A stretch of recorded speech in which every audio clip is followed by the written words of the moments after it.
오늘 본문의 말씀은 우리가 너무나 잘 아는 말씀입니다. 우리가 믿는 예수님이 길이 되시고 진리 되시고 생명 되신다고 하는 이 말씀, 오늘 우리는 이 말씀을 통하여서 오늘도 신앙과 현실에서 양다리 걸친 발람과 같은 불신자의 질문을 생각해 봅니다. 여기서 불신자라고 하는 것은 바로 하나님을 믿는다고 하면서도 세상 것도 귀하게 여기는, 즉 하나님과 물질을 동등하게 생각하는 양다리 걸친 그런 모습이라고 볼 수 있습니다. 이런 신앙인의 모습에서 나오는 부정적인 질문, 지난주에 우리는 여기에 대하여 첫째로 하나님께서 천지를 창조한 것이 맞느냐, 그리고 왜 하나님은 사랑의 하나님이라면서 선악과를 만들어서 그렇게 사람들을 고생하게 만드느냐, 이런 질문을 통하여서 창조의 그 모습은 인간이 다 알 수 없기에 믿음으로만이 알 수 있다, 그렇게 생각했고요. 그리고 선악과에 관한 내용, 이 하나님과 선악과를 통하여, 하나님께서 선악과를 통하여 더 우리 사람과의 관계성을 더 돈독게 하려고 만들었지만 사람들은 그것을 다른 용도로 자기 욕심으로 사용하는 이 자유의지 때문에 하나님을 외면하는 결과를 생각했습니다. 오늘은 이러한 부정적인 질문의 또 일환으로서 세 번째, 성경이 신화가 아니라 진짜 하나님의 말씀인지 어떻게 아는가? 즉 성경은 신화가 아닌가? 사람이 어떻게 물 위로 걸을 수 있는가? 사람이 어떻게 죽었다가 4일 만에 다시 살아날 수 있는가? 이것은 신화적인 얘기 아니냐? 일례로 들어서 이렇게 생각하는 것이죠. 자, 이런 질문과 또 모든 종교는 결국 다 같은 것이 아니냐? 동대문도 있고 서대문도 있고 남대문도 있고, 그런데 어느 문으로 들어가든지 들어가기만 하면 되지 않느냐? 왜 기독교는 예수만 유일한 구원의 길이라고 하면서 배타적이고 독선적이냐? 이런 질문을 다 마찬가지입니다. 오늘 세 번째, 네 번째 질문 역시 믿음으로 오늘 말씀을 생각하면서, 사실 인간의 조그만 머리로 이 질문에 대답할 믿음이 아니고는 대답할 요소가 없습니다. 하나님께서 그래서 우리에게 믿음이라는 선물을 에베소 2장 8절에 우리에게 이 주신 것은 바로 믿음의 선물이라고 하지 않습니까? 자, 그러면 구체적으로 세 번째 내용을 다시 한번 보겠습니다. 성경이 신화가 아니라 진짜 하나님의 말씀인지 어떻게 아는가?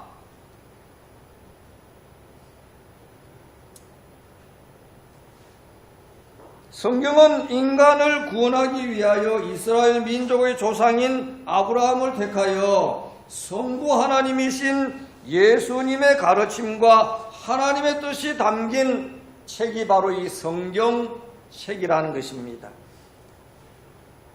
이 성경은 그 기록이 약 1500년간 기록되어진 책입니다. 그리고 저자도 40명이라고 하는 저자가 기록한 책입니다. 한번 생각해 보면은 우리가 살고 있는 한 세대에 한 사람이 한 주제를 가지고 이렇게 책을 펴낸데도 그 시대만 적용되는 그런 모습 아니겠습니까? 그리고 문제도 있고요. 그런데 1500년 동안이나, 그것도 40명이나 되는 사람들을 통하여서 기록했다고 하는 것. 그런데 성경의 학자들은 창세기서부터 요한계시록까지 관통하는 그 선이 하나 있는데 그 선이 뭐냐? 구원이라는 것입니다.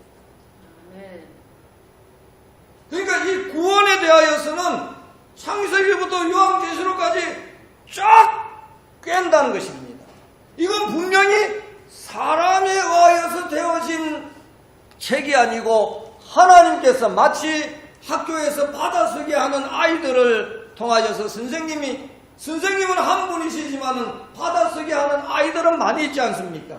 그런데 그 받아쓰게 한 그 모습처럼 똑같은 선생님이 말한 대로 하나님이 말씀하신 대로 하나님이 의도하신 대로 이 구원에 관한 역사를 일목요연하게 쫙 깨고 있다는 것입니다. 신약 27권, 구약 39권에 의하여서 기록되어진 이 성경은 하나님의 감동으로 되어졌고 의로 교육하기에 또한 유익하다고 말씀합니다.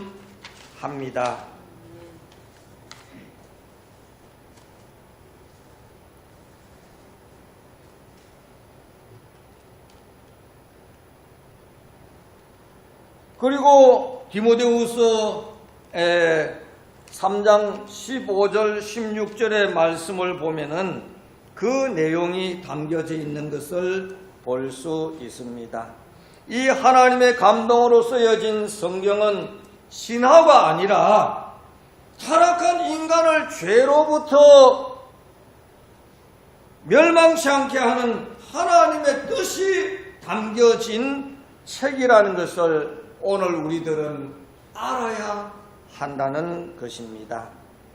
그래서 디모데후서 3장 15절 말씀에 또 내가 어려서부터 성경을 알았나니 성경은 능히 너로 하여금 그리스도 예수 안에 있는 믿음으로 말미암아 구원에 이르는 지혜가 있게 하느니라. 아멘. 하고 이렇게 말씀합니다. 그 다음에 두 번째 그 부정적인 질문은 바로 이런 질문이다. 모든 종교는 결국 다 같은 것이 아닌가? 왜 기독교는 예수만 유일한 구원의 길이라 하면서 배타적이고 독선적인가? 이 질문에도 역시 믿음으로라고 설명할 수밖에 없는 것입니다. 저는 이 질문에 아마 우리 성도님들은 가끔 들었을 것입니다. 예수님만이 인간의 죄를 대속했기 때문에 예수님만이 길이요 진리요 생명 되신다고 설명을 합니다. 마가복음 10장 45절 말씀에 인자에 온 것은 섬김을 받으려 함이 아니라 도리어 섬기려 하고 자기 목숨을 많은 사람의 대속물로 주려 함이니라. 아멘. 대속물로 주기 위하여서 하나님이 이 땅에 오셨다는 말씀입니다. 이렇게 말씀드리면 너는 목사니까 그렇게 말할 수 있지 라고 항변할 것 같아서 일반적인 의미를 한번 생각해 봅니다. 그것은 바로 하나님을 찾는 방법에 있어서 기독교 외의 다른 종교들은 인간 자신 스스로 하나님을 찾고 구원을 얻으려고 하는 노력입니다. 즉 인간이 스스로 노력하여 하나님을 찾아간다는 말이죠.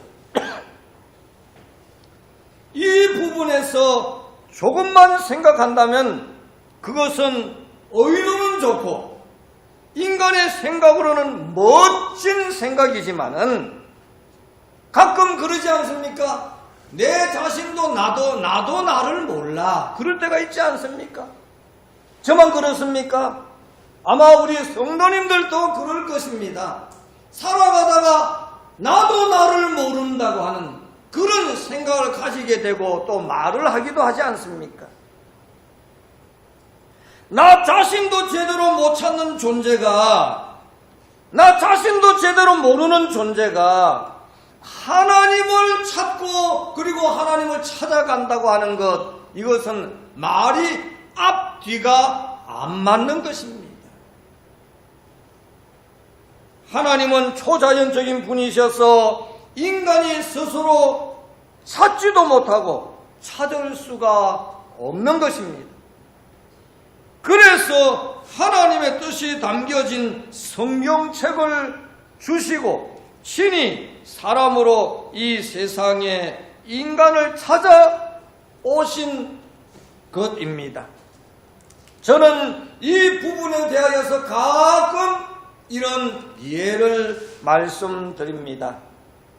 이야기 하나 들어보십시오. 어떤 집에 재래식 화장실이 있었습니다. 그 재래식 화장실에 무엇이 꾸물떡거립니까? 구데기들이 꾸물떡꾸물떡 거리지 않습니까?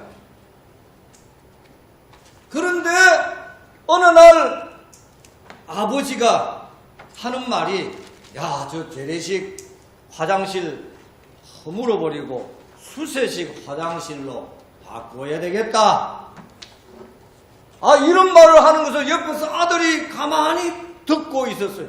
아들이 들으면서, 아니, 그러면은 저 재래식 화장실에 꾸물떡거리는 그 구데기들은 어떻게 되는 거야? 다 뭉개버리면은 그게 깔려 죽을 것 아니야? 어떡하지? 어느 날 몇 날 몇 시에 업자들을 불러서 공사를 한다고 하는데, 그렇게 되기 전에 이 소식을 저 구데기들에게 알려야 되겠는데 어떻게 알리지? 화장실로 딸려갔습니다. 야, 구데기들아, 우리 아빠가 이 화장실을 허물고 수세식으로 고친대. 자, 허물 때 너희들은 이제 결국을 다 본 거야. 빨리 도망가. 아무리 소리쳐도 구데기들은 그냥 꾸물떡거릴 뿐이었습니다. 사람의 말을 못 알아듣는 것이죠. 그렇게 외쳤는데도 불구하고 구데기들은 도망가지 않고 그냥 그 자리에서 꾸물떡거리고 있습니다. 그때 이 아이가 생각하기를, 내가 구데기가 되어서 쟤네들한테 가면은 말이 통하겠구나. 이 얘기가 무슨 얘기입니까? 성경에 있는 그 내용과 비슷한 얘기입니다. 성경에 우리 인생들을 구데기 같은 너 야곱아 그러지 않았습니까? 오늘 저와 여러분들은 하나님 앞에서 볼 때는요, 구데기 같은 존재들입니다. 하나님께서 이 세상을 멸하려고 하는 그런 인간의 불순종으로 인하여서 멸하려고 하는 그것을 성자 하나님께서 예수님의 비유 속에서도 3년을 기다렸는데도 열매가 없는 그 나무를 찍어버리라 라고 하는 그때에 그 나무를 기르는 사람이, 주인이시여 다시 한번 기회를 주시옵소서. 올해도 제가 열심히 하여서 했는데도 불구하고 안 되면은 그때 찍어버립시다. 그래서 이런 과정을 통하여서 예수님께서 이 땅에 구데기 같은 이 세상에 우리 인간의 몸을 입고 이 땅에 오셨습니다. 왜 그랬을까요? 하늘에서 아무리 외쳐도 웅웅 소리 나는, 아마 그 소리를 못 알아듣는 인간에게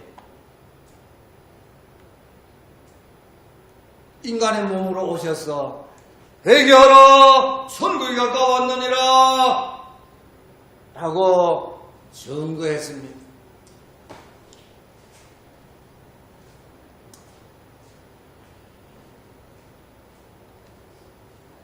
그래서 기독교는 종교라기보다는 생명 그 자체라고 말할 수 있는 것입니다. 요한일서 5장 12절 말씀에 아들이 있는 자에게는 생명이 있고 하나님의 아들이 없는 자에게는 생명이 없느니라. 여기서 아들은 누구입니까? 바로 구원자 되시는 예수 그리스도라는 것입니다. 즉 예수님을 마음에 영접한 사람은 생명이 있고 예수님을 마음에 영접하지 못한 사람은 생명이 없다는 것입니다.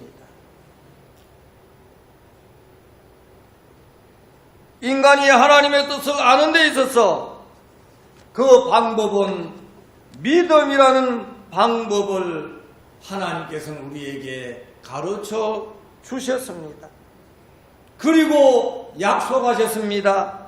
지옥 멸망치 않고 천국 영생을 약속하셨는데 그 말씀이 바로 요한복음 3장 16절의 말씀이 아닙니까?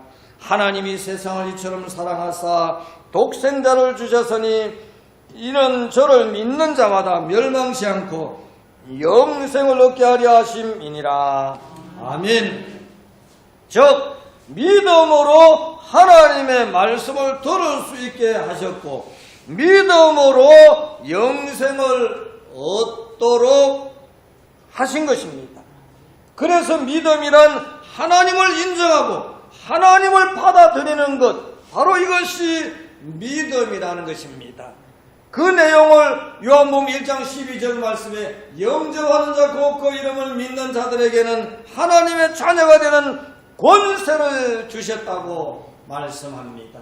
그리고 바울 사도는 로마 교인들에게 보내는 편지에서 이 믿음은 어떻게 해서 사람의 마음에 생기는가? 하나님의 말씀을 들을 때에 생긴다고. 로마서 10장 17절 말씀에 그러므로 믿음은 들음에서 나며 들음은 그리스도의 말씀으로 말미암느니라. 아멘. 믿습니까? 그래서 오늘 우리들이 하나님의 말씀을 듣기를 힘쓰고 지키기를 힘쓰고 그리고 읽기를 힘써야 한다고 하는 것. 요한계시록에서 이렇게 하는 사람을 복 있는 자라고 요한계시록 1장 3절 말씀에 이 여호와의 말씀을 읽는 자와 듣는 자들과 그 가운데 기록한 것을 지키는 자들이 복이 있느니라. 때가 가까움이라. 아멘. 하나님을 믿읍시다. 하나님이 보내신 예수 그리스도를 구세주로 인정합시다. 믿읍시다. 이 믿음의 키를 가진 자는 천국의 보화를 꺼낼 수 있는 자들이라는 것입니다. 믿음이란 천국의 보화를 꺼낼 수 있는 키라는 것입니다. 열쇠라는 것입니다. 그래서 예수님께서는 천국은 마치 천국을 향하여서 바라보고 돌진하는 사람과 같다. 침노하는 자와 같다. 라고 말씀합니다. 세례 요한 때부터 지금까지 천국은 침노를 당하나니 침노하는 자는 빼앗느니라. 아멘. 하나님이 보내신 예수 그리스도를 구세주로 인정합시다. 오늘 우리들이 믿는 이 믿음의 키로 천국의 보화가 되는 예수 그리스도를 가지는 주인공들이 됩시다. 이 시간에도 주님은 말씀합니다. 천국은 침노하는 자의 것이라고 말씀합니다. 천국의 보화 되시는 예수 그리스도께로 돌진합시다. 바로 이것이 믿음입니다. 믿음으로 어떤 부정적인 말을 듣더라도 다 해결해 나갈 수 있는 믿음의 용사들이 되기를 주의 이름으로 축원드립니다.